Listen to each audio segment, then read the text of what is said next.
আটটা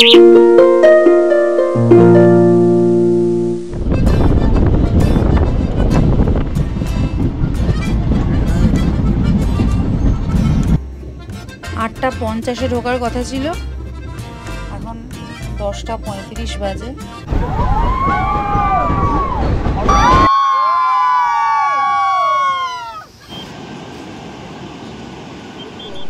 good morning. এখন বাজে সকাল 5:30 আর আমরা আমাদের রঞ্জনা গেস্ট হাউস হাম্পিকে ছেড়ে হাম্পির কাছ থেকে অনুমতি নিয়ে এখন যাচ্ছি হসপিট জাংশনে। আর আমাদেরকে পিক আপ করতে চলে এসছে সকাল সকাল রবি ভাইয়া। কালকেই আমরা বলে দিয়েছিলাম রবি ভাইয়ার গাড়িতে করেই আমরা এখন যাব। আমরা 18047 অমরাবতী এক্সপ্রেস ধরবো হসপিট থেকে। দারুণ কাটলো হাম্পির এই কটা দিন, আবার আসবো কখনো। আর আপনাদের কেমন লাগলো জানাতে ভুলবেন না। আজকের সফরটা শেষ পর্যন্ত দেখতে থাকুন।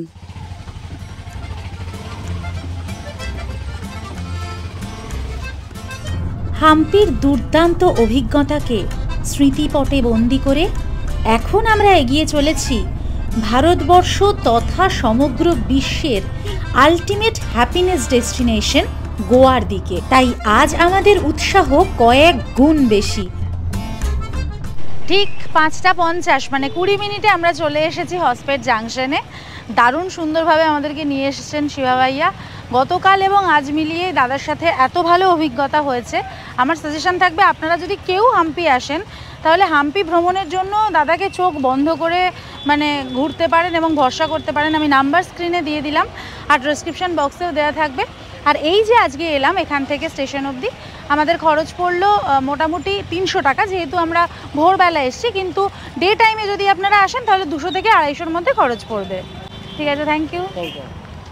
কলকাতা থেকে যারা সরাসরি গোয়া আসতে চাইছেন তারা ধরে নেবেন 18047 অমরাবতী এক্সপ্রেস, যেটা প্রত্যেক সোম, মঙ্গল, বৃহস্পতি এবং শনিবার শালিমার স্টেশন থেকে রাত 11টা 15 মিনিটে গোয়ার উদ্দেশ্যে রওনা দেয়।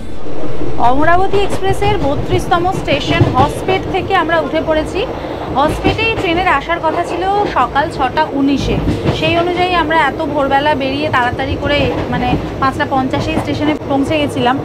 কিন্তু আনফর্চুনেটলি ট্রেনটা অনেকটাই লেট করলো। 7:50-এ হসপিটে ঢুকলো আর হসপিটে মাত্র 1 মিনিট স্টপেজ টাইম ছিল, সেজন্য আর সেই সময় ভিডিও করতে পারিনি। হসপিট স্টেশনের 1 নম্বর প্ল্যাটফর্মে এই ট্রেন মানে 18047 অমরাবতী এক্সপ্রেস দিয়েছিল। এবার এর পরের স্টেশন হচ্ছে কোপ্পাল। এখান থেকে কোপ্পালের দূরত্ব 27.9 কিলোমিটার। আর এই যাত্রাপথে এই ট্রেনের থাকবে 4টে ইন্টারমিডিয়েট স্টেশন। টোটাল আমরা আজকে যে ডিস্টেন্সটা কভার করবো মানে হসপিট থেকে মাডগাঁও, সেটা হচ্ছে 352 কিলোমিটারের যাত্রা। 8 ঘন্টা মতন সময় লাগবে। যদি ঠিকঠাক সময়ে আসতো ট্রেনটা 2টো নাগাদই পৌঁছে যেতাম মাডগাঁওতে। এখন দেখি মাডগাঁওতে কখন গিয়ে পৌঁছোয়। আমাদের আজকের এই ছোট্ট যাত্রাপথে আমাদের থাকবে 9টা স্টপেজ আর 45টা ইন্টারমিডিয়েট স্টেশন। আজকের পুরো জার্নি এবং গোয়াতে গিয়ে আমরা কোথায় উঠি সেই সমস্ত ডিটেলস থাকবে আমাদের আজকের ভিডিওতে, তাই ভিডিওটা শেষ পর্যন্ত দেখতে থাকুন। কলকাতা থেকে গোয়া আসার জন্য এই একটি মাত্র ট্রেন রয়েছে, যেখানে স্লিপার ক্লাসের ভাড়া 780 টাকা, 3 এসির ভাড়া 2070 টাকা এবং 2 এসির ভাড়া 3020 টাকা। আমাদের হসপিট থেকে মাডগাঁও পর্যন্ত 3 এসির ভাড়া পড়েছিল 620 টাকা। 1861.5 কিলোমিটার পথ অতিক্রম করে আমাদের ট্রেন এখন চলে এসছে তার যাত্রাপথে 34তম স্টেশন সাউথ ওয়েস্টার্ন রেলওয়ের গাদাক জাংশনের প্ল্যাটফর্ম নাম্বার 1-এ। এখানে আমাদের ট্রেনের আসার সময় ছিল 7:38, এখন 9:20 বাজে। স্টপেজ টাইম এখানে 2 মিনিট আছে। ট্রেনের যে লেটটা ছিল প্রথম থেকে সেই লেটটা এখনও কভার করতে পারেনি। কিন্তু এটা হচ্ছে NSG 4 ক্যাটাগরির একটা স্টেশন। আর এই স্টেশনটায় এসে দেখে মনে হচ্ছে বেশ পরিষ্কার পরিচ্ছন্ন আছে, মানে হসপিটাল থেকে বেশি সুন্দর লাগছে আমার। আর দোকানপাটও কিছু খোলা দেখছি না। বেশিক্ষণ আর দাঁড়াবো না, যেহেতু 2 মিনিট এখানে স্টপেজ টাইম। এর পরের যে স্টেশনটা আছে SSS হুব্বালি জাংশন, ওই স্টেশনটা খুব ভালো। ওই স্টেশনটা আমার দেখার ইচ্ছা আছে। আর ওই স্টেশনে গিয়ে ওই স্টেশনের বেশ কিছু কথা আপনাদেরকে বলবো। চলুন এখন দেরি না করে ট্রেনে উঠে পড়ি। আচ্ছা, এইটা কিন্তু গাদাক ডিস্ট্রিক্টেই, মানে কর্ণাটকের গাদাক ডিস্ট্রিক্টেই এই স্টেশনটা অবস্থিত। মোটামুটি 3টে প্ল্যাটফর্ম রয়েছে এই স্টেশনটাতে। আমাদের ট্রেন ছেড়ে দিল গাদাক জাংশন। এর পরে স্টেশন আসছে এসএসএস হুব্বালি জাংশন। এই যাত্রাপথে আমাদের ট্রেন অতিক্রম করবে 57.6 কিলোমিটার রাস্তা, আর আমাদের ট্রেনে থাকবে প্রায় 12টা ইন্টারমিডিয়েট স্টেশন। গোয়া, এই জায়গাটা নিয়ে বাঙালি তথা আপামোর ভারতবাসীর মধ্যে একটা অদ্ভুত ফ্যাসিনেশন এবং রোম্যান্টিসিজম যে কাজ করে সেটা তো আর আলাদা করে বলবার অপেক্ষা রাখে না। তবে এই নামটা শুনলে আবার অনেকের মনে আসে গোয়া মানেই প্রচণ্ড এক্সপেন্সিভ, গোয়া মানেই খুব বেশি উশৃঙ্খলতা, আরও নানান কিছু। তবে আমরা আমাদের এই 3 রাত 4 দিনের গোয়া ভ্রমণ সিরিজে এমন একটা বাজেট ট্যুর প্ল্যান আপনাদেরকে দেব যেখানে খরচ, বিনোদন, বিস্ময় এবং সন্তুষ্টির এক অপূর্ব মেলবন্ধন থাকবে। দিনের শেষে গিয়ে আপনাদের মনে হবে যে না, গোয়া ভ্রমণ সকলের পক্ষেই সম্ভব। ঘড়িতে এখন বাজে 10:35 আর আমাদের ট্রেন এখন এসে ঢুকলো 1919.1 কিলোমিটার পথ অতিক্রম করে যাত্রাপথের 35তম স্টেশন সাউথ ওয়েস্টার্ন রেলওয়ের এসএসএস হুব্বালি জাংশনের 1 নম্বর প্ল্যাটফর্মে। এখানে আমাদের ট্রেন 10 মিনিট দাঁড়াবে। 8:50-এ ঢোকার কথা ছিল, এখন 10:35 বাজে, ট্রেন এখনও ঢোকেনি। 2023-এর 12ই জানুয়ারি পেয়েছে ওয়ার্ল্ডের লংগেস্ট স্টেশনের আখ্যা। আর এইখানেই মানে এই 1 নম্বর প্ল্যাটফর্মই হচ্ছে সেই সবচেয়ে লম্বা স্টেশন। 1 নম্বর আর 8 নম্বর প্ল্যাটফর্ম মিলে এই একটা স্টেশন। যেটা বলছিলাম, এই হুব্বালি জাংশন বা এসএসএস হুব্বালি জাংশন এর পুরো নাম হচ্ছে শ্রী সিধারুধা স্বামীজি হুব্বালি জাংশন। আমরা যে প্ল্যাটফর্মটাতে দাঁড়িয়ে আছি এটা যেমন প্ল্যাটফর্ম নাম্বার 1, সের সাথেই অ্যাটাচ হয়ে গেছে প্ল্যাটফর্ম নাম্বার 8। এটা হচ্ছে যাতে একই সময়ে দুটো ট্রেন একসাথে একটা স্টেশনে দাঁড়াতে পারে। এই প্ল্যাটফর্মটার দৈর্ঘ্য হচ্ছে 9244 ফুট এবং 20 কোটি টাকা ব্যয় করে এই প্ল্যাটফর্মটা এখানে তৈরি করা হয়েছে। এই প্ল্যাটফর্মটা দেখার খুব ইচ্ছা ছিল। যাই হোক, যেটা বলার যে আমাদের ট্রেনটা যেহেতু অনেকটা লেট হয়ে যাচ্ছে, আমাদের 2টোর সময় পৌঁছানোর কথা ছিল, এখন দেখাচ্ছে প্রায় 4টে বেজে যাবে মাডগাঁও স্টেশন পৌঁছতে। মাডগাঁও থেকে আবার আমাদেরকে যেতে হবে আরও অনেকটা ভেতরে, মানে আমরা কোন বিচে থাকবো, কি করব না করব সেগুলো তো সবই আপনাদেরকে দেখাবো। সেজন্য ভিডিওটা শেষ পর্যন্ত দেখতে থাকুন।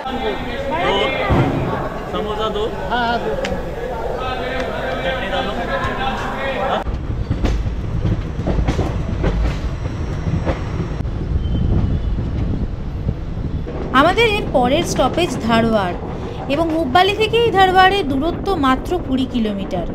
দারুণ সুন্দর একটা পরিবেশের মধ্যে থেকে আমরা এগোতে লাগলাম। আসার কথা ছিল 9:27 আর এখন বাজে 11:19।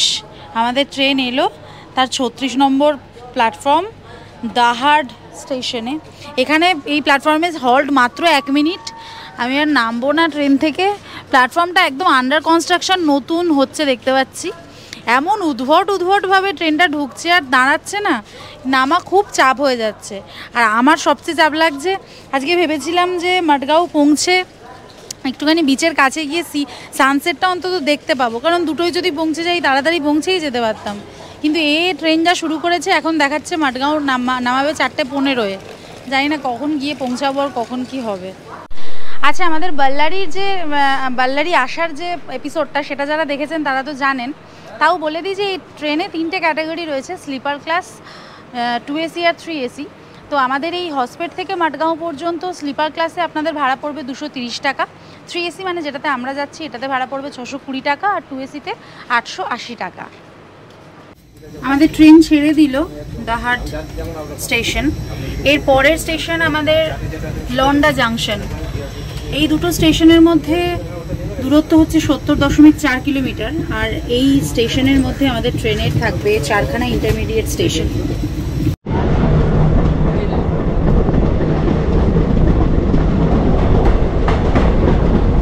আপনার আপনারা যদি বিমানপথে গোয়া পৌঁছতে চান সেক্ষেত্রে কলকাতার নেতাজি সুভাষচন্দ্র বোস ইন্টারন্যাশনাল এয়ারপোর্ট থেকে চলে আসতে হবে ড্যাবোলিম এয়ারপোর্টে। ড্যাবোলিম এয়ারপোর্টই হলো গোয়ার nearest airport.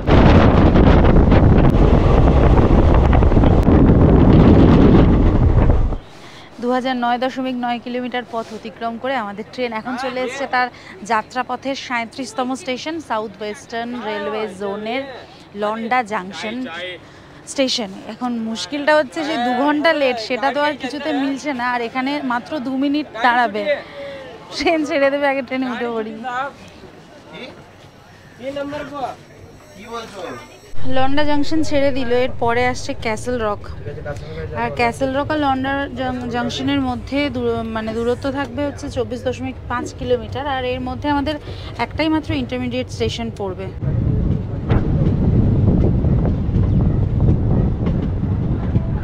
SSS Hubballi junction থেকে আজকে লাঞ্চের জন্য নিয়ে নিয়েছিলাম 80 টাকা দিয়ে এই এগ বিরিয়ানি। আর যাই হোক, এটাকে বিরিয়ানি তো কোনো মতেই বলা যায় না, মানে ডিমের কারি দিয়ে ভাত মেখে খেলেও এর থেকে বেশি টেস্টি হয়, এটুকু আমি বলতে পারি। যাই হোক, ট্রেনে তো আর কিছু করবার নেই, আর যেহেতু এই ট্রেনে প্যান্ট্রি কার নেই তাই এই দিয়েই আপাতত লাঞ্চ সারতে হলো। এখন আমরা লন্ডা থেকে কোলেমের দিকে যাচ্ছি। তো এই যে রাস্তাটা এত সিনিক দুপাশটা, আমার তো হঠাৎ করে দেখে মনে হচ্ছে আমরা যেন উত্তরবঙ্গ চলে এসেছি, এনজিপির দিকে যাচ্ছি এরকম। তো এই যে রুটটা রয়েছে, আমাদের ডান দিকে কিন্তু এখন রয়েছে ভীমগড় ওয়াইল্ড লাইফ স্যাংচুয়ারি, আর বাঁ দিকে রয়েছে মোলেম ন্যাশনাল পার্ক।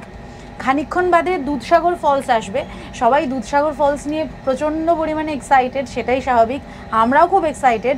কিন্তু শুধুমাত্র দুধসাগর ওয়াটারফলস কিন্তু নয়, হ্যাঁ, এই যে রুটটা, এটা কিন্তু ভারতবর্ষের অন্যতম সিনিক একটা ট্রেন রুট।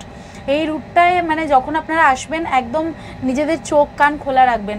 সবচেয়ে আমার খারাপ লাগছে যেটা, আমাদের যে কম্পার্টমেন্টটা পড়েছে, যে বগিটা পড়েছে B3, জানলার কাঁচগুলো এত অস্পষ্ট, জানলার কাছ থেকে ভালো করে কিছু দেখতেই পাচ্ছি না, সেই কারণে মানে আরও বেশি কষ্ট লাগছে, নাহলে পুরো রুটটাই খুব ভালোভাবে দেখা যেত। আর এই যে আমাদের নেক্সট স্টেশন আসছে ক্যাসেল রক। ক্যাসেল রক হচ্ছে কর্ণাটকের লাস্ট স্টেশন। কর্ণাটকের পরে মানে ক্যাসেল রকের পরেই আমরা চলে যাব গোয়াতে। আর দুধসাগর ওয়াটারফলসটা হচ্ছে ক্যাসেল রক আর কোলেমের মাঝখানে, একদম কর্ণাটক আর গোয়া বর্ডার যেটা, ওই বর্ডার লাইনেই অবস্থিত। ঠিক আছে, চলুন এবার বাইরেটা দেখে নেওয়া যাক।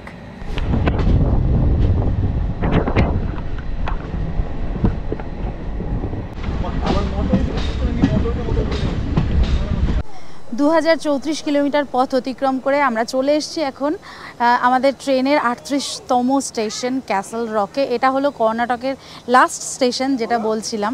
দেখতেই পাচ্ছেন আজকে দারুণ ওয়েদারটা রয়েছে, বাইরে এখন টেম্পারেচার ওই 27-28 ডিগ্রি মতন হবে। আর এটার পরেই কিন্তু আসবে আমাদের দুধসাগর ওয়াটারফলস কোলেমে যাওয়ার পথে। এবং এই পথে কিন্তু শুধুমাত্র ওয়াটারফলস আর মানে ঘন বন জঙ্গল নয়, তার সাথে রয়েছে 13খানা টানেল। আর এই স্টেশনে আমাদের ট্রেনের হল্ট হলো 5 মিনিট। 5 মিনিট হল্ট, কিন্তু তার থেকে বেশি হয়তো দাঁড়াবে, তার কারণ এখানে পিছন দিকে একটা ব্যাংকার্স লাগাবে, আর সামনের দিকেও হয়তো একটা ইঞ্জিন চেঞ্জ করবে বা এরকম কিছু করবে, কারণ এরপরে ট্রেনটা পাহাড়ে উঠবে, আর মানে কোলেমে যখন উঠবে, সেই জন্যই পিছনে ওই ব্যাংকার্সটা লাগানো হবে, যাতে পিছন থেকে একটা প্রেশার থাকে আর কি। তারপরে আবার যখন আমরা কুলেমে চলে যাব ওই ব্যাংকার্সটা ডিট্যাচড হয়ে যাবে, তো সেই জন্য কুলেমেও আমাদের স্টপেজ টাইম 5 মিনিট। দেখা যাক ট্রেন কতক্ষণে ছাড়ে। মিনিট 7 পরে যখন ক্যাসেল রক স্টেশন থেকে ট্রেনটা ছাড়লো, সমস্ত ট্রেনের যাত্রীদের মধ্যে একটা আলাদা রকমের উত্তেজনা তৈরি হলো, এবং ট্রেনের সমস্ত দরজা কিন্তু অলরেডি বুকড হয়ে যেতে শুরু করলো। আমরা ভিডিওটা ঠিকঠাক করতে পারবো কিনা সেটা নিয়েও আমাদের মধ্যে একটা অনিশ্চয়তা কাজ করছিল। অনেকে তো কোনো রকম রিস্ক না নিয়ে দরজায় বসেই পড়েছিলেন, তবে সেটাও যদিও যথেষ্ট রিস্কি ছিল। আচ্ছা, এখানে বলে দিই, ক্যাসেল রক থেকে কুলেম পর্যন্ত দূরত্ব হচ্ছে 26.3 কিলোমিটার।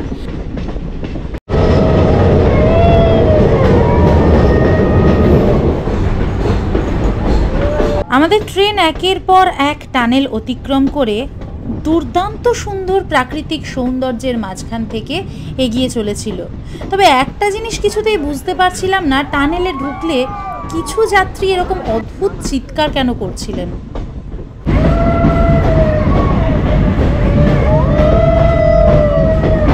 হয়তো এটাই তাদের আনন্দ বহিঃপ্রকাশের ধরন, তবে আমার কাছে ধরনটা একটু অদ্ভুতই লেগেছিল। আর এদিকে বাইরে তখন অপূর্ব সুন্দর সবুজ পাহাড়ের মধ্যে থেকে ছুটে চলেছে আমাদের ট্রেন। সকলেই তখন সজাগ দৃষ্টিতে বাইরে দুধসাগর ওয়াটারফলস দেখার জন্য অপেক্ষা করছেন। কোথাও একটু আদ্রু ঝর্ণার জলের আওয়াজ পেলেই সেটাকে দুধসাগর ওয়াটারফলস ভেবে উত্তেজিত হয়ে পড়ছেন।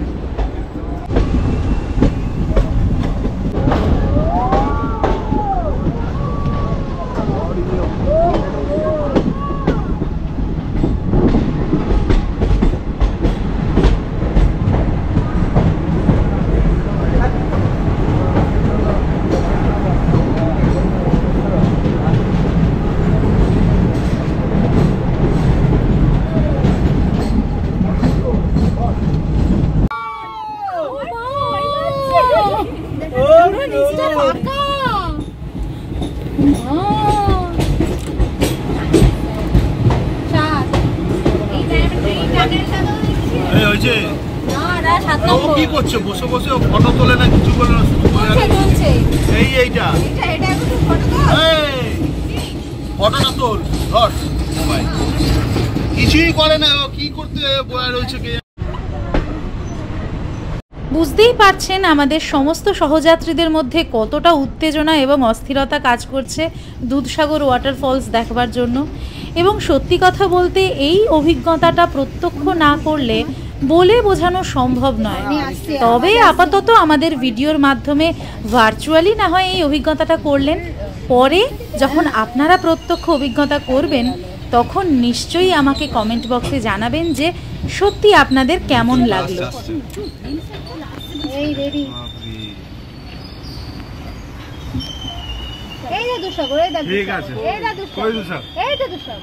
ক্যাসেল রক আর কুলেমের মধ্যে 4টি ইন্টারমিডিয়েট স্টেশনের মধ্যে একটি হলো এই দুধসাগর। আর এই বোর্ড দেখবার পর আপনার হাতের ক্যামেরা বা মুঠো ফোনকে তাক করে রাখতে হবে, কারণ তার আগমনের সময় আগত। এর মধ্যেই হঠাৎ চোখ পড়ল ঘন সবুজ পাহাড়ের মধ্যে ওই দূরে ছোট্ট এক গেরুয়া রঙের মন্দির। এ যে কি অনাবিল সুন্দর তা ভাষায় প্রকাশ করা সম্ভব নয়।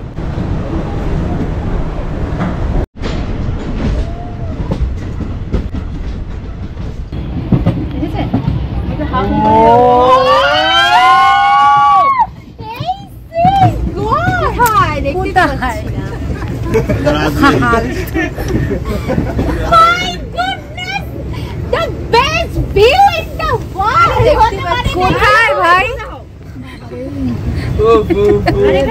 রাস্তা হয়ে যাবে, আসতেই যাবে। Oh my God! Super, super!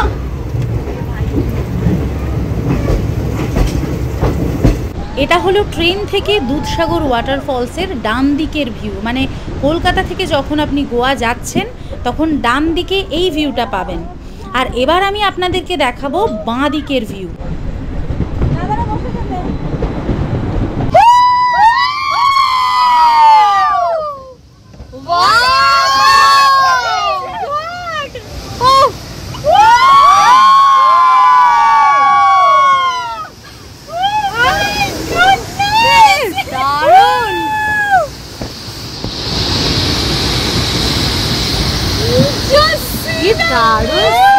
অসাধারণ, সুপার সুপার। চল চল।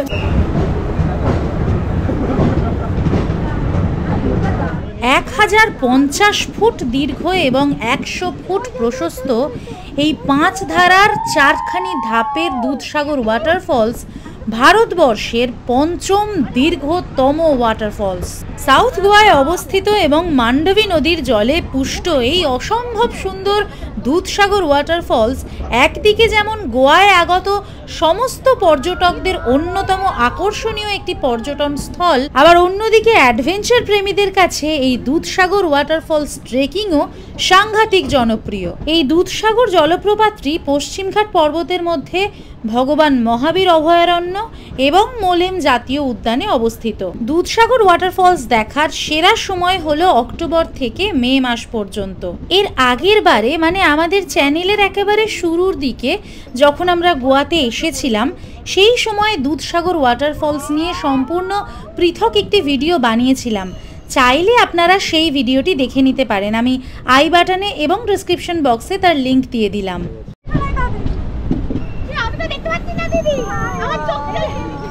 আপাতত এখনকার মতো দুধসাগর ওয়াটারফলসকে দু চোখ ভরে দেখে নিয়ে আমাদের এগিয়ে যেতে হবে সামনের দিকে। আর দেখুন, একেই বোধহয় বলে প্রকৃতির খেয়াল। এত সুন্দর চকচকে আবহাওয়ায় দুধসাগর ওয়াটারফলস দেখে এগোনোর পর এরকম মুষলধারে বৃষ্টি আসবে সেটা কি কেউ ভেবেছিল? কিন্তু সেটাই হলো। কুলেম স্টেশন ঢোকার আগেই নামলো এরকম মুষলধারে বৃষ্টি, আর ট্রেন এখানে বেশ কিছুক্ষণ আবার দাঁড়িয়ে রইল। আমি তো মনে মনে প্রমাদ গুনলাম, এই রে গোয়ার কাছাকাছি যত এগিয়ে আসছি তত এরকম বৃষ্টি যদি বাড়তে থাকে তাহলে আমরা গোয়ায় বেড়াবো কি করে? হাম্পিতে যেদিন প্রথম ঢুকেছিলাম আমার সেই দিনের কথাও মনে পড়ে যাচ্ছিল। হাম্পি ঢোকার সময় মনে আছে কি মুষলধারে বৃষ্টি হচ্ছিল। দেখুন, দেখতে দেখতে আমরা চলে এসেছি কুলেম রেলওয়ে স্টেশনে। কুলেমে তো ট্রেনের হল্ট 5 মিনিট, আর এরপরে মাত্র আর একটা স্টেশন রয়েছে, সানভেডাম চার্চ, তারপরেই মডগাঁও জাংশন। এই এখন আমাদের কুলেম স্টেশন ছাড়লো, এখন বাজে 3:26। এখান থেকে ছেড়ে যাওয়ার কথা ছিল 1:20-তে। এইটাই হলো গোয়াতে আমাদের প্রথম স্টেশন। ভারতবর্ষের ক্ষুদ্রতম রাজ্য গোয়া, এর প্রথম স্টেশন কুলেম। তার 2 নম্বর প্ল্যাটফর্ম থেকে এখন আমরা ছেড়ে যাচ্ছি। সাউথ ওয়েস্টার্ন রেলওয়ে জোনের এটা হচ্ছে আমাদের অমরাবতী এক্সপ্রেসের 39তম স্টেশন ছিল। আর এখানে 5 মিনিট দাঁড়িয়েছিল, তার কারণ যে ব্যাংকার্সগুলো লাগিয়েছিল ক্যাসেল রকে, সেই ব্যাংকার্সগুলো কিন্তু এখান থেকে ডিট্যাচ করে নিল, মানে পাহাড়ে ওঠা যেহেতু কমপ্লিট, এখানে ডিট্যাচড হয়ে গেল।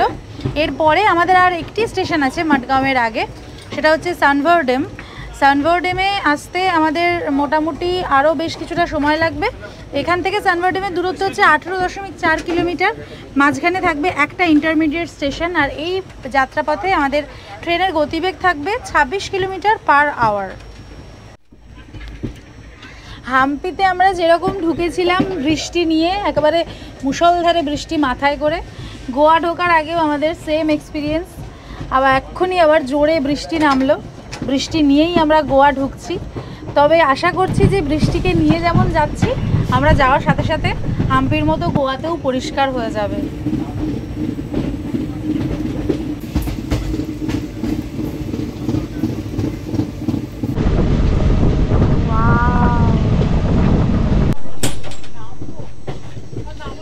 আমরা সানভরডামের কাছাকাছি চলে এসেছি। সানভরডাম যে স্টেশনটা আছে ওখানে 1 মিনিট মাত্র হল্ট আছে, আর বৃষ্টিটা এখন বেশ ধরেও এসেছে। এই ট্রেন জার্নিটা আমি বলবো যে কোনো জঙ্গল সাফারির থেকে কম কিছু নয়। মানে এর আগে আমরা কাঞ্চনকন্যায় দেখিয়েছি যে শিলিগুড়ি থেকে নিউমাল কি অসাধারণ একটা ট্রেন জার্নি হয়, আর এটা মনে হয় one of the best জার্নিজ in India. এত অসাধারণ। এখন আমরা কালেম ক্রস করছি, এটা হচ্ছে একটা ইন্টারমিডিয়েট স্টেশন। একটাই ইন্টারমিডিয়েট স্টেশন ছিল ওই কুলেম থেকে আর সানভরডেম অবধি। কুলেমের পর কালেম, তারপরে সানভরডেম। এখন যেখান থেকে যাচ্ছি একবার দেখুন, পুরো ভ্যালির মতো এই জায়গাটা। দূরে নারকেল গাছ আর তার পিছনে পাহাড়, আকাশটা হালকা কালো আর সামনে সবুজ মাঠ, অপূর্ব সুন্দর। মানে জঙ্গলটা শেষ করে আমরা এবার এই ভ্যালি টাইপের জায়গাটার উপর থেকে যাচ্ছি।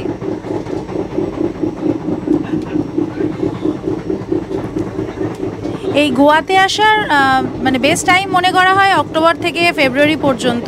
তবে আমি বলবো আপনারা অক্টোবর মাসেই আসুন, তাহলে এই রুটের যে সিনারি বা সিনিক বিউটি সেটা অনেক বেশি দেখতে পাবেন। কারণ এই সময় বৃষ্টিটা যেহেতু সবে সবে শেষ হয়, বর্ষাকালটা, আর হালকা হালকা বৃষ্টি মাঝে মাঝে হয়ও, সবুজ দারুণ থাকে এই সময়টায়। আর গোয়া ঢোকার আগেই দেখতে পেলাম মেঘের কোলে রোদ হেসেছে, বাদল গেছে টুটি।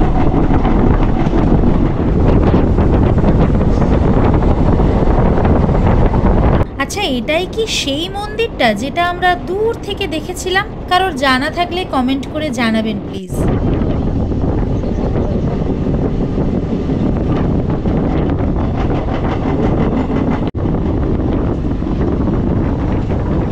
দেখতে দেখতে আমাদের ট্রেন চলে এলো তার যাত্রাপথের 40তম স্টেশন সানভরডেম বা কুরচুরে রেলওয়ে স্টেশনে। এখানে 1 মিনিট দাঁড়িয়েই আমাদের ট্রেন ছুটে চলল মডগাঁও জাংশনের দিকে। এই স্টেশন থেকে মডগাঁওয়ের দূরত্ব মাত্র 14.9 কিলোমিটার। আর এই যাত্রাপথে আমাদের ট্রেনের থাকবে 2খানা ইন্টারমিডিয়েট স্টেশন।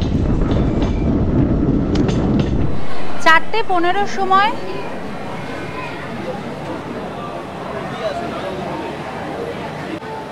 (2094 কিলোমিটার পথ অতিক্রম করে ঠিক 4:15 সময় আমাদের ট্রেন চলে এসছে তার যাত্রাপথের 42তম স্টেশন মডগাঁও জাংশনে। এখানে এই ট্রেনের স্টপেজ হলো 5 মিনিট। আমরা এখানে নেমে পড়লাম। এরপরে ট্রেনটা চলে যাবে Vasco da Gama. Vasco da Gama হচ্ছে এই ট্রেনের লাস্ট স্টপেজ। ট্রেন বলতে বলতে ছেড়েও দিয়েছে। আর আমাদের এই ট্রেনটা চলে এসছে প্ল্যাটফর্ম নাম্বার 1-এ। প্ল্যাটফর্ম নাম্বার 1 থেকেই আমরা বাইরে যাব। বাইরে বেরিয়ে আমরা এখান থেকে কোলভা বিচে যাওয়ার জন্য গাড়ি ধরবো। দেখি বাইরে গিয়ে যে কি গাড়ি পাওয়া যায় আর কত তাড়াতাড়ি আমরা কোলভা বিচে পৌঁছতে পারি। এখান থেকে কোলভা বিচ মাত্র 7 কিলোমিটার। আর আকাশটা এখন একদম পরিষ্কার হয়ে গেছে, দারুণ ওয়েদার। আর এখানে টেম্পারেচারও এখন খুব সুন্দর, খুবই প্লেজেন্ট। 27 ডিগ্রি টেম্পারেচার চলছে। চলুন আর দেরি না করে এগোনো যাক। মডগাঁও স্টেশনে নেমেই সাথে সাথে কিন্তু একটা দারুণ গোয়া গোয়া ভাইব চলে আসবে। প্রত্যেকের চোখে মুখে একটা আলাদা উত্তেজনা। আর পাশেই রয়েছে এরকম একটা ননভেজ এবং ভেজ রেস্টুরেন্ট স্টেশনের মধ্যেই। আর এদিকে রয়েছে জেনারেল টয়লেট, ওয়েটিং রুম। এর আগের বারে যখন আমরা গোয়া এসেছিলাম তখন ফ্লাইটে এসেছিলাম। ডাবলিম এয়ারপোর্ট, গোয়ার নিয়ারেস্ট এয়ারপোর্ট ডাবলিম থেকে এসেছিলাম এবং আমরা নর্থ গোয়া এসেছিলাম। এবারে আমরা সাউথ গোয়া এক্সপ্লোর করব, সেই জন্য মডগাঁও স্টেশনটাই বেছে নিয়েছি আমাদের জন্য, মানে বাঙালিদের জন্য মডগাঁও হচ্ছে বেস্ট সাউথ গোয়া এক্সপ্লোর করার জন্য। এই যে এটা হলো এক্সিট পয়েন্ট। এখান থেকে আমরা বেরিয়ে দেখি বাইরেটা কীরকম। প্রিপেড ট্যাক্সি কাউন্টার রয়েছে ডান দিকে। আমরা অটো ধরবো। 7 কিলোমিটার রাস্তা, সামনে অটো আছে দেখতে পাচ্ছি। সামনে বাঁদিকে অটোগুলো আছে। প্ল্যাটফর্ম থেকে বেরোতেই সাথে সাথে আমরা একটা অটো পেয়ে গেছি। এখানে পরপরই অটো রয়েছে। এখান থেকে কোলভা বিচের জন্য অটোর ভাড়া বলছে 300 টাকা। আর যদি স্পেসিফিক্যালি আপনার হোটেল বুক থাকে সেই হোটেলের সামনে অবধি ওরা নিয়ে যায় তাহলে 350 টাকা চাইছে। আমরা আর বেশি দরাদরি করলাম না, যদিও আমাদের হোটেলের দাদা বলে দিয়েছিলেন যে 300 টাকায় হয়ে যাবে। এই অটোতেই আমরা এখন চলে যাব। দেখি কতক্ষণ সময় লাগে। 7 কিলোমিটার যেতে আশা করি খুব বেশি সময় লাগবে না। আর অটোর স্টাইলগুলো একদম ইউনিক, দেখিয়ে দিই আপনাদেরকে। এই যে এরকম পুরো ফুল দরজা রয়েছে। হ্যাঁ,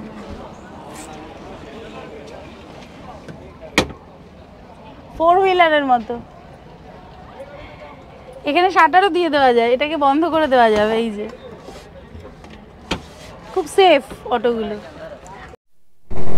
আমরা মডগাঁও ছেড়ে বেরিয়ে যাচ্ছি। এখান থেকে 15 মিনিট মতনই সময় লাগবে। আমাদের যে ভাইয়ের সাথে আমরা যাচ্ছি উনি বললেন দারুণ স্টেশন এবং দারুণ এর স্টেশনের আশেপাশের ভাইব। এখান থেকে কিন্তু এই যে স্কুটি রেন্ট নেওয়ার জন্য পাশেই জায়গা রয়েছে, কিন্তু যেহেতু এখন আমাদের সাথে লাগেজ রয়েছে এই মুহূর্তে তো স্কুটি রেন্ট নেওয়া সম্ভব নয়।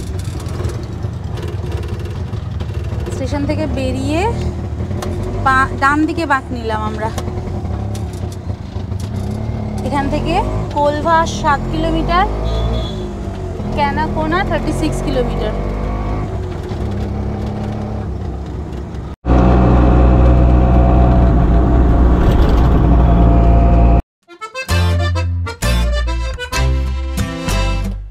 এখন যে রাস্তাটা দিয়ে যাচ্ছি এই রাস্তাটা কিন্তু অদ্ভুত সুন্দর। চারিদিকে সবুজ ধান ক্ষেত, সুন্দর সবুজে মোড়া চওড়া পিচঢালা রাস্তা। মালকারনেকার রোড ছেড়ে আমরা পেড্ডা কোলভা রোডে ডান দিক থেকে বেঁকে যাচ্ছি। বেনালিয়াম পেড্ডা রোড ধরে আমরা যাচ্ছি। আমাদের বাঁদিকে এখন দেখতে পাচ্ছেন Saint John the Baptist church, আর তারপরেই এসছে the Saint John the Baptist cemetery. এখন আমরা মেন কোলভা বিচ রোড ধরে যাচ্ছি। এই রাস্তা কিন্তু সোজা চলে গেছে সমুদ্রের দিকে। আর আমাদের যে হোটেল আমরা বুক করেছি একদম বিচের কাছাকাছি। জমজমাট রাস্তা, দুপারে দোকান, আর এই যে ডান দিকে Our Lady of Mercies church, কোলভার বিখ্যাত একটা চার্চ, ভীষণ সুন্দর। আমরা ডান দিকে চলে যাচ্ছি এখন। এখান থেকেও বিচে যাওয়া যায়, আমাদের হোটেলটা এই দিকে। হ্যাঁ, রুক যাও রুক যাও রুক যাও রুক যাও, চলে এসে গেছে। এটা রিসেপশন এরিয়া, আমাদের ফর্মালিটিস কমপ্লিট হয়ে গেল। আচ্ছা, চেক ইন আর চেক আউট টাইমটা একবার দেখে নিন। সকাল 11টায় চেক ইন, সকাল 10টায় চেক আউট।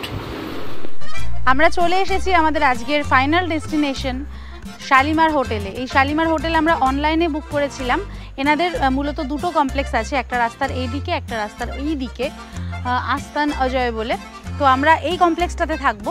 এখান থেকে ডান দিকে যে সরু রাস্তাটা চলে গেছে, এই রাস্তা দিয়ে শর্টকাট বিচে যাওয়ার রাস্তা আছে, ওটা আমি আপনাদেরকে দেখাবো। তার আগে চলুন রুমে গিয়ে চেক ইন করে আর রুমটা আপনাদেরকে দেখিয়ে দিই। চেক ইন করে ফেলেছি আমার হোটেলের রুম নাম্বার 104-এ। দারুণ সুন্দর একটা স্পেসিয়াস রুম। সামনে এখানে একটা সুন্দর বড় সাইজের ডাবল বেড রয়েছে, সেখানে টাওয়েল আর সাবান দিয়ে দেওয়া রয়েছে। পাশে এরকম একটা সাইড টেবিল, আর এখানে একটা রিডিং লাইট, আর তার পাশে একটা মিনি ফ্রিজ রয়েছে। ফ্রিজটা যদিও বহু পুরনো, কিন্তু চলছে এই আর কি। এই ঘরের এই সাইডটা দেখাই, এখানে একটা টিভি রয়েছে, টিভির পাশে অনেকগুলো হ্যাঙ্গার রয়েছে। এখানেও জামা কাপড় রাখার জন্য একটা ওয়ার্ড্রপ, তার মধ্যে হ্যাঙ্গার দিয়ে দেওয়া রয়েছে, এটা বেশ সুন্দর। আর নিচেও জিনিসপত্র রাখার জন্য সেলফ করে দেওয়া রয়েছে। চেয়ার টেবিল এখানে দুটো রয়েছে, এদিকে আর একটা side table, reading light, plug point, switch, dressing table. এই এলাকাটা খুব সুন্দর, মানে ছোট্ট বাথরুমে জিনিসপত্র রাখার জন্য বা আপনার কিছু কাজের জিনিস রাখার জন্য এরকম ডেস্ক টাইপের করে দেওয়া রয়েছে। ছোট্ট কিচেন টাইপের এটা আমি মানে বলতে পারি, কিন্তু কিচেনের তো আর কিছু এখানে নেই। এখানেও ছোট্ট সেলফ আর একটা বেসিন রয়েছে।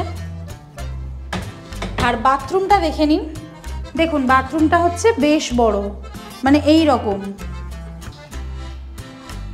গরম জল ঠান্ডা জল থেকে আরম্ভ করে বেসিন, শাওয়ার, কুমোড, আয়না, প্লাগ পয়েন্ট সবই রয়েছে, হ্যান্ড শাওয়ার।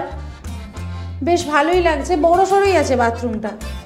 একটাই জিনিস আমার যেটা মনে হচ্ছে যে হোটেলের মানে বিল্ডিংগুলো বা রুমগুলো একটু পুরানো, আদারওয়াইজ আর কোনো অসুবিধা নেই। কিন্তু অনেক পুরনো দিনের একটা বাড়ি হলে যেরকম একটা ফিল আসে সেরকমই লাগছে, স্পেসিয়াস এবং পরিষ্কার পরিচ্ছন্ন, মেঝেতে পাথর বসানো। এই রুমটার ভাড়া উইথ এসি আমার পড়ছে পার ডে 1500 টাকা করে। যদি আপনি উইদাউট এসি নেন তাহলে কিন্তু এই রুমের ভাড়া 1000 টাকা থেকে 1200 টাকার মধ্যে চলে আসবে। তো আমি বলবো সি বিচ থেকে মাত্র 150 থেকে 200 মিটার দূরেই, আমি যখন যাব তখন দেখতে পাবেন কত কাছে বিচটা। যদি আপনাদের হোটেলটা বা রুমটা পছন্দ হয় তাহলে ঝটপট স্ক্রিনে দেওয়া নাম্বারে ফোন করে বুক করে চলে আসতে পারেন। আর আমি এখানে যে কদিন থাকবো, মানে 4 দিনের প্ল্যান নিয়ে এসেছি, সব দিনের পুরো এক্সপিরিয়েন্সটা কীরকম হয় সেটা তো আমি প্রত্যেকটা ভিডিওতে বলতে থাকবো। সেজন্য আমাদের ভিডিওগুলো প্রতিটা পর্ব দেখতে থাকুন। আর সাউথ গোয়াকে দারুণভাবে এক্সপ্লোর করব আমাদের এই ভিডিও পর্বগুলিতে। রুমে চেক ইন করে কিছুটা ফ্রেশ হয়ে আমরা এখন যাচ্ছি বিচের দিকে।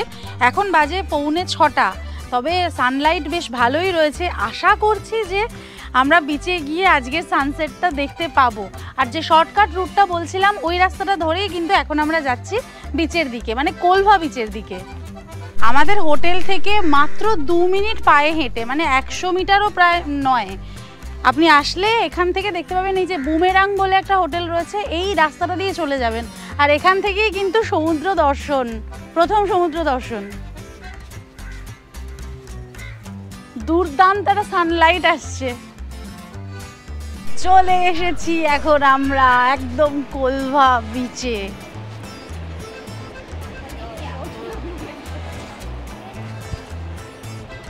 এইবার বালিতে নামলাম, জুতোর মধ্যে বালিগুলো ঢুকবে। ওয়াও, দুর্দান্ত ভিউ, দুরন্ত দুরন্ত জায়গা।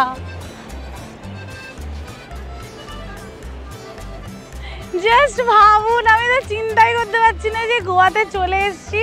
আর সাউথ গোয়ার one of the most popular bitches Colva বিচে আমি দাঁড়িয়ে আছি। মানে আমার হোটেল ১,৫০০ টাকা দামের হোটেল ১০০ মিটার দূরে। যারা বলে যে গোয়া খুব কস্টলি, গোয়ায় বড় লোকেরা যায়, বিশাল কিছু একটা ব্যাপার গোয়া, এরকম কিচ্ছু নয়, বিশ্বাস করুন।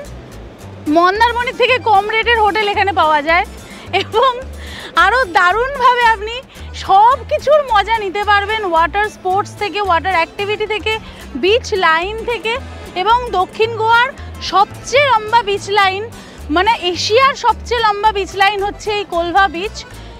অসম্ভব সুন্দর সাদা বালির একটা বিচ, দুই দিকেও পাহাড়, মানে একদম ডান দিকেও পাহাড়, বাঁ দিকেও পাহাড় ঘেরা, আর মাঝখানে এরকম সমুদ্র, এত অসাধারণ সুন্দর। তার পাশে রয়েছে শ্যাক্স।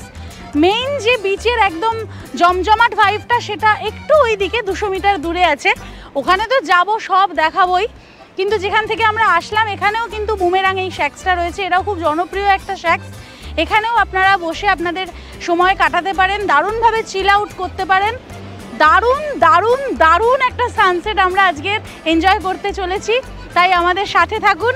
আর এই সাউথ গোয়া সিরিজের প্রত্যেকটা পর্ব একদম মিস করা চলবে না। কম খরচে দারুণভাবে এনজয় করে কি করে গোয়া ঘোরা যায় তার সমস্ত রকম তথ্য থাকবে আমাদের এই সিরিজের ভিডিও পর্বগুলিতে। সেদিন গোয়ার বাতাসে যেন মিশেছিল অদ্ভুত এক মায়া মাখা আনন্দ।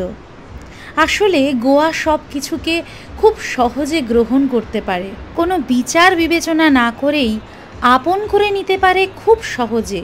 তাই তো গোয়ায় গিয়ে অতি সাধারণ একজন গৃহবধূও নিজের মনের সুপ্ত বাসনা অনুযায়ী সেজে হয়ে ওঠেন একজন লাস্যময়ী নারী। আসলে গোয়া আমাদেরকে বাঁচতে শেখায়, গোয়া আমাদের জীবনের মানে শেখায়। আসলে জীবিত তো সবাই, কিন্তু সত্যিকারের বাঁচার মতো বাঁচে কজন এই পৃথিবীতে?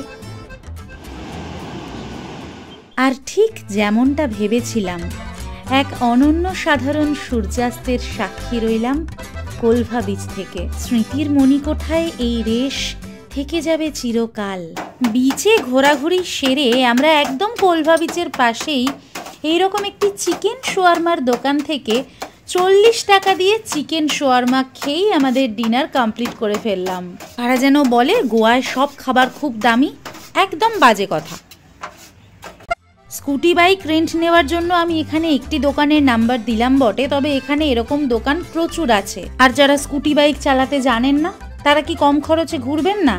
আরে দাঁড়ান মশাই দাঁড়ান, সবার জন্যই ব্যবস্থা আছে। এখন ঘড়িতে বাজে 8:30 আর আমরা গিয়ে রিপোর্টিং করব কোলভা বিচের যে বাস স্ট্যান্ড আছে সেই বাস স্ট্যান্ডে। সবচেয়ে কম খরচে সাউথ গোয়ার দুর্দান্ত সাইট সিইং এর জন্য চোখ রাখুন আমাদের আগামী পর্বে।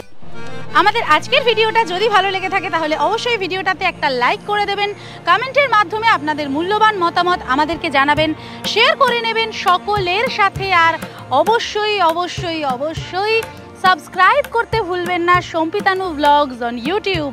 প্রতি শনিবার ঠিক বিকেল 4:30 নতুন একটি করে ভিডিও নিয়ে আমরা থাকি আপনাদের অপেক্ষায়, তাই আমাদের সাথে থাকুন, আমাদের পাশে থাকুন। দেখা হচ্ছে খুব তাড়াতাড়ি সাউথ গোয়ার অনবদ্য সব পর্ব নিয়ে। Till then take care and bye by.